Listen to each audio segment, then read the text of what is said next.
I'll sue you into bankruptcy, she screeched across my property, her mascara running down cheeks, Chanel suit splattered with Texas mud, her rage echoing down our quiet street while neighbors gathered, some amused, others horrified.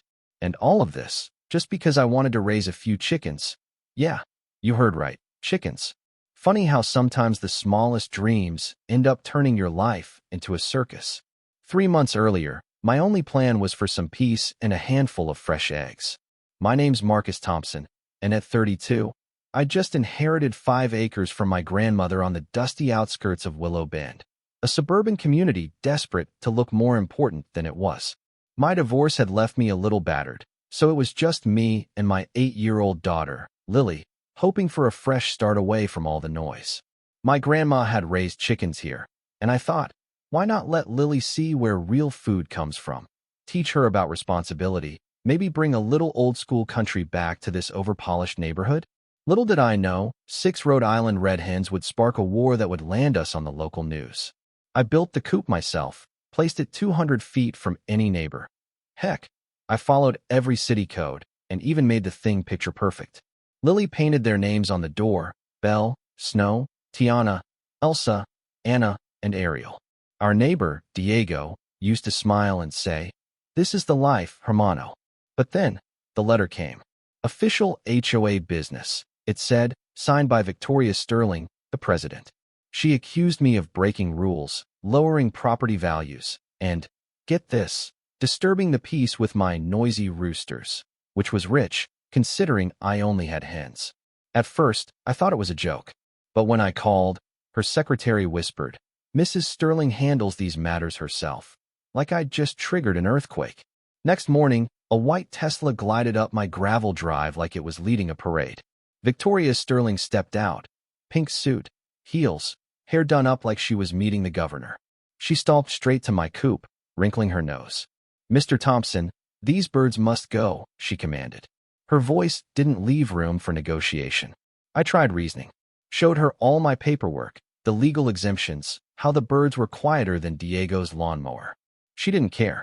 Instead, she strutted around, heels stabbing holes in the dirt, muttering about smell and noise, even though the coop was spotless and my hens were silent.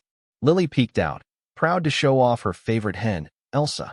But the bird, spooked by Victoria's bright suit, flapped and sent water flying, splattering those Jimmy Choo heels. Victoria shrieked, flung her shoe at my fence, then hopped around cursing about disease-ridden animals, while the neighbors watched, some trying not to laugh. I chuckled. "Big mistake."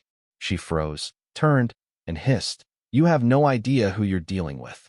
Then, stormed back to her Tesla, promising revenge. As the dust settled, Diego appeared at the fence. "Careful, Marcus," he warned. She made the Johnsons repaint their house for having the wrong mailbox. That night, Lily clung to me, worried the mean lady would take her chickens. I promised to fight, but even as I said it, 47 new HOA violations landed in my inbox. The war had begun. That night, tucking Lily in, she asked if I remembered Grandpa Art's army stories about bullies. "Maybe," she said, "we should call him." You know what? She was right. The next morning, I woke up to police sirens. Deputy Frank Harrison stood on my porch, stack of violation papers in hand. "Violation number 847 from Mrs. Sterling this year," he sighed. "Half of these are nonsense, but I've got to deliver them." He handed me the papers. Grass too long by an inch, truck parked unsightly, color of my fence a shade off. Then came the twist. Diego, with coffee in hand, dropped a bombshell. "Your land's annexed, amigo. HOA rules don't apply." My grandma had kept the AG exemption when she sold off plots for housing. Victoria had been bluffing. For a moment, I thought I'd won. But Victoria didn't become queen of the HOA by quitting. Days later, while I was at work, Diego called, barely holding in laughter. I rushed home to find Victoria soaked by the sprinkler Diego was fixing when her lawn service showed up to mow my property and accidentally wiped out Lily's garden. The moment she stepped onto my land, the sprinkler system miraculously blasted her, ruining another power suit. But while we laughed, her hired crew destroyed Lily's beloved tomato plants. When Lily saw her crushed garden, she didn't throw a tantrum. She just stood there, tears rolling down her cheeks, clutching the one tomato that survived. Something inside me broke. Enough was enough. At the next HOA meeting, conveniently held on my property under a massive tent Victoria had erected, she tried to humiliate me in front of 30 neighbors, complete with charts and photos of my ranch. But the crowd wasn't buying it. When I called her out for destroying my daughter's garden and harassing my family, the dam broke.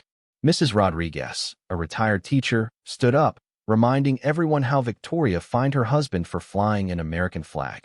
Suddenly, complaints flew from all sides about garden gnomes, lemonade stands, and impossible rules. Victoria banged her gavel until it split. For the first time, the neighborhood united against her. That night, Lily and I called Grandpa Art. When he showed up, combat boots, Vietnam vet t-shirt, and all, he went full general on our backyard war. He scouted the property, heard our story, and, with Diego, formed what they called a war council. Art discovered Victoria's history, sued for financial misconduct in 3 other HOAs, ousted her predecessor here by promising low fees, then jacking them up 300%.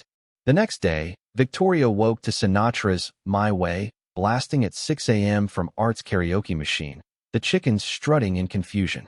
Victoria, furious, called the police. Art, ever cool, invited her to chat about the 47 forged signatures she used to pass her pet ban. She paled and retreated. That afternoon, Art planted 50 pink plastic flamingos across the lawn, spelling, HOA sucks EGGS. Victoria's drive-by slowed to a crawl. She tried everything. Expensive lawyers, fake social media campaigns, even tracking residents' cars with illegal GPS devices, a fact we learned from her ex-lawyer, Sarah. It got darker. One night, we found 3 of Lily's chickens poisoned. Lily mourned them, and my rage nearly got the best of me. But Art, steady as ever, counseled patience. Bullies overplay their hand. At the next HOA meeting, packed with angry neighbors, Art laid out the evidence: fraud, embezzlement, illegal surveillance. Victoria snapped, screaming about how she'd sacrificed everything: her authority, her family, her vision of perfection. Law enforcement moved in. She was arrested on the spot, neighbors cheered, and for the first time in months, hope returned to our street. But Victoria wasn't done. That night, she staged a last-ditch protest, honking her Tesla's horn at my property line, screaming into a megaphone. Art just watched from the porch, sipped coffee, and made a quiet call. The next morning, a tanker truck arrived. Turns out, while Victoria's assets were frozen, Art had bought her beloved Tesla for $1. The workers injected it with industrial grease that hardened, oozing from every crack, turning the once pristine car into a sculpture of poetic justice. When Victoria saw it, she collapsed, sobbing in the street. Art offered to sell it back to her for market value, which by then was negative $10,000. The crowd, neighbors, news crews, curious strangers, filmed every minute. Victoria slipped and fell in her own grease trail. Meanwhile, Lily set up a lemonade stand, raising money to rebuild her garden, becoming the heartwarming end to the viral Great Texas Chicken War. Even as Victoria threatened lawsuits, nobody cared. She'd lost everything: her car, her status, her dignity. In the months that followed, our neighborhood healed. The Tesla became our new chicken coop. Yes, really, painted bright red with Cluck You Manor on the side. Diego, the reluctant new HOA president, rewrote the rules with input from everyone. No more stupid fines, just real community. Art taught handyman classes in the old HOA office, now our community center. Even Victoria, after serving her time, came back, humbled, to volunteer and teach yoga, starting her own redemption arc. So, here's the thing: standing up to bullies is messy, loud, and sometimes involves a greasy Tesla. But it's worth it. Our neighborhood found its soul, and my daughter found her courage. If you made it to the end, tell me, what would you have done if you were in my boots? Do you think bullies can ever really change, or is redemption only for fairy tales? Share your thoughts, like, and subscribe.